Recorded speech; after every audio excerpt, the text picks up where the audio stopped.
क्रूस उपरे सेतेबेले झुली पारिबे।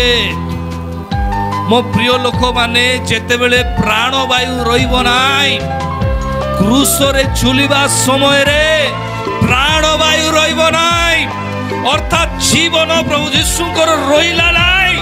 एई तिनी मेखरे पृथ्वी तले अछि आउ आकाश ऊपर को अछि, मझिरे प्रभु यीशु अछंती, झुलाई दिया जाई अछंती, प्राणवायु रहिला नाई। एति पई कुआ जाय जे निजे मरिबो नाई से सेतेबेले जाय धार्मिक जीवन रे बंचिबो नाई। आमे जदि जागतिक सम्मान सांसारिक सम्मान जदि खोजुछु आमे मरिना, आमे मरिना हूँ।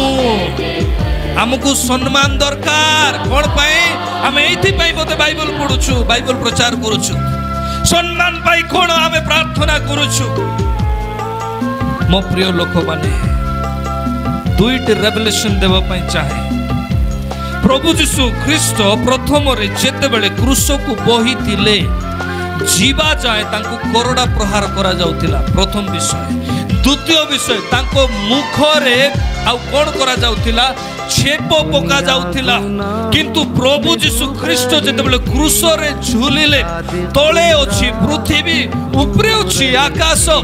मन रखंतु मध्य रे काई के प्रभु यीशु झुलिले, मृत सांसारिक जागतिक शरीर भाव रे जेतेबेले से निजर आत्मा को परमेश्वर को उपस्थिति रे समर्पण कले।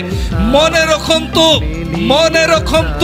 मृत्यु परे 3 दिन पाताल मध्य रे चली गले, मरिथिबा लोक मान को प्रचार करबा को गले।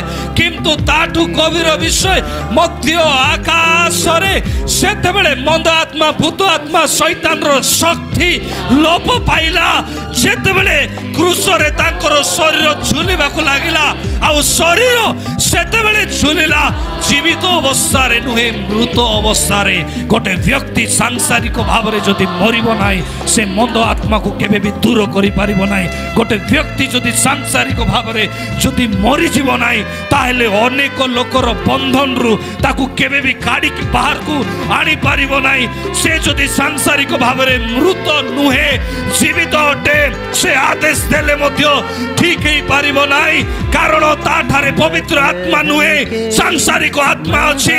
आ प्रथम जॉन 2:15-16 कहे कि जो माने संसार को प्रेम करंती, प्रभु से मान को प्रेम करंती नाई। मो प्रिय लोक माने